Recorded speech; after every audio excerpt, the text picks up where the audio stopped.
You are watching a master at work.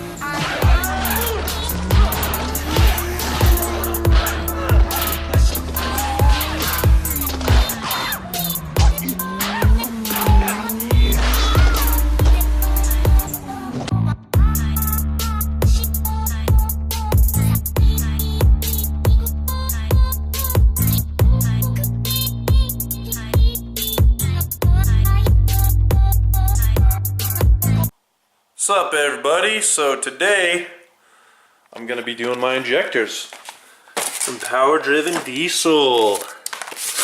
I got some budget builder 6x.010 SAC injectors. No needlework, stock V bodies, and for a VP truck. So I'm gonna put these on my diesel truck.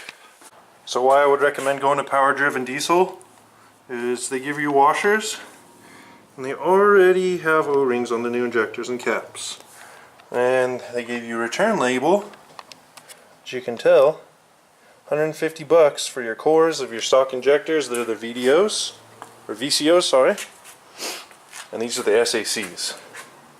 So I mean, they do it pretty good. So here's what I'm gonna do. So I need to take off this stock intake elbow and pull this valve cover off. I'll probably need to take off my EGT sensor too, and then just get these injector lines undone from the injection pump to pull the injectors out.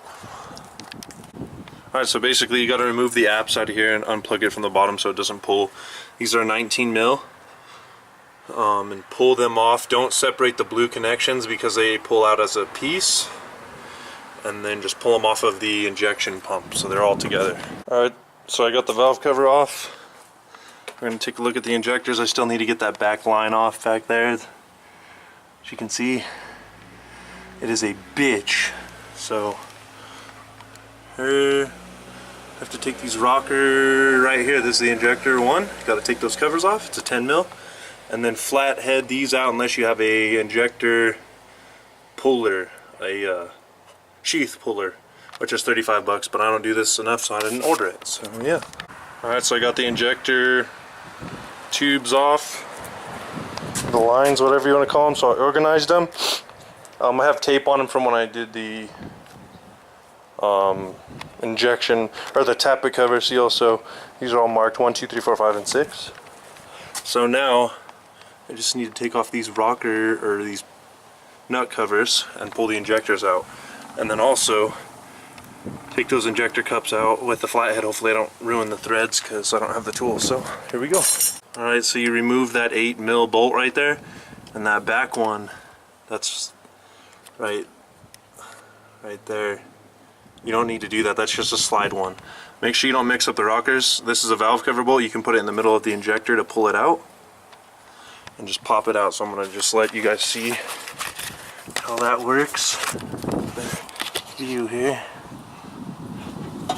It's really hard to work on these second gens because they're under the bulkhead.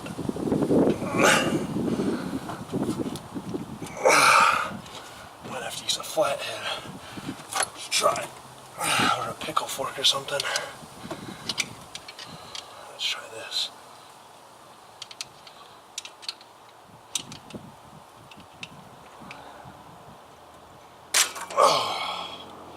Ooh, that one was stuck in there. So as you can see, here's the injector.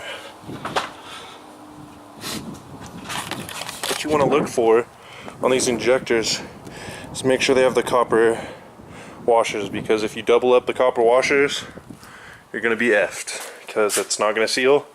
You're going to have an issue. So as you can see, there's the injector hole. I'll have to get a light and look down there. This is probably going to take 2 days just because I'm meticulous and I want to look at stuff. So yeah. Alright, so one thing you have to check is O-rings on the injectors. These guys forgot to put O-rings on some of the injectors. You see how this one has one? That one doesn't. That one has one. That one has one. This one I just tried to put in doesn't, so I'm going to rob one off of here. Alright, so basically when you get these, you take the caps off of them and you put the washer on the top, and it's really hard to put down in there. So when you put them in, I already put it in, I haven't popped it in yet. Make sure you line this line up and the injector hole on the side of the injector that way towards where the tubes came out. And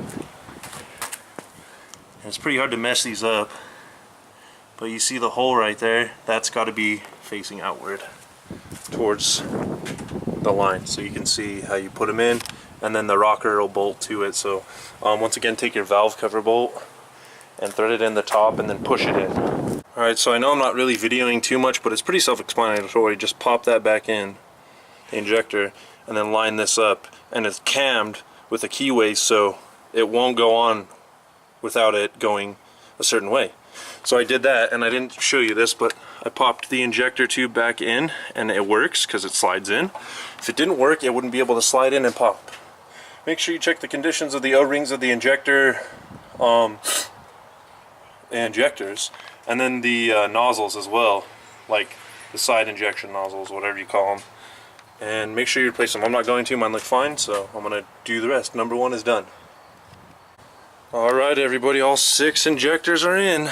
Wasn't bad. 1, 2, 3, 4, 5. That last one is a bitch. The injector tube, I couldn't even get in there, so I popped it out. I don't know how I did it, but whatever. So all the tubes are back in. Now we just need to hook up the lines and put the valve cover on and then bleed them, because there's going to be air in the system.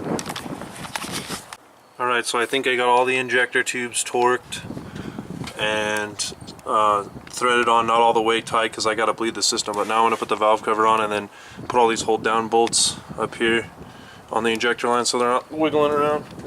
So it's pretty freaking cold outside. It's like 40 degrees and I'm wearing shorts, but I can handle it. I'm a Colorado and I was born here. It's not fun, but I can do it. So I got all the stuff in because I didn't want to wait. I just wanted to put everything together and have it done. So I have 1, 3, and 4 fuel lines cracked to bleed. Hopefully all the VP44 lines are tight.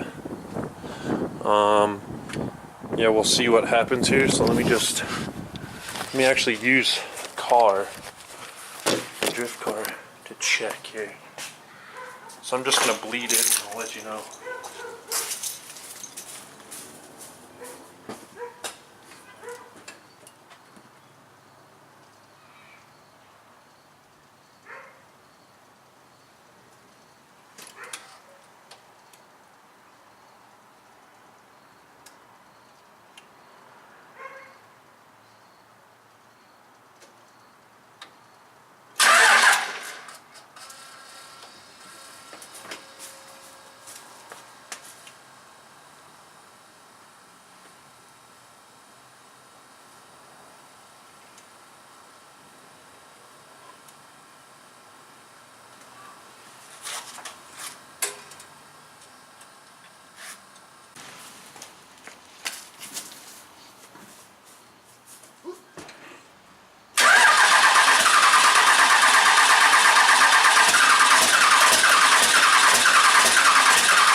Sick lope on startup, but I wasn't recording because I was trying to pay attention to the fuel and make sure there's no leaks and make sure everything's good.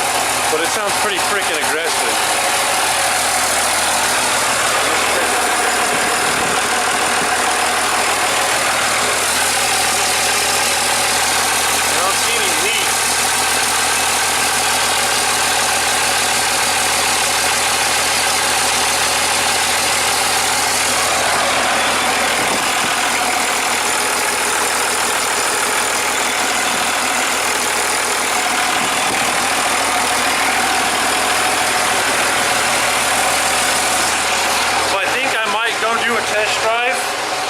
Since I have those dope LEDs in the front that I put in the headlight housings, and then I'm going to keep the same tune and see what the drivability and smoke is, and then let you know how that is, and then experiment with the new tune that I learned about the Smarty tuner. So Alright, so I just put the new tune on the Cummins. I don't know if you can see, but I will read out the EGTs and the boost, I guess, or we'll just do this.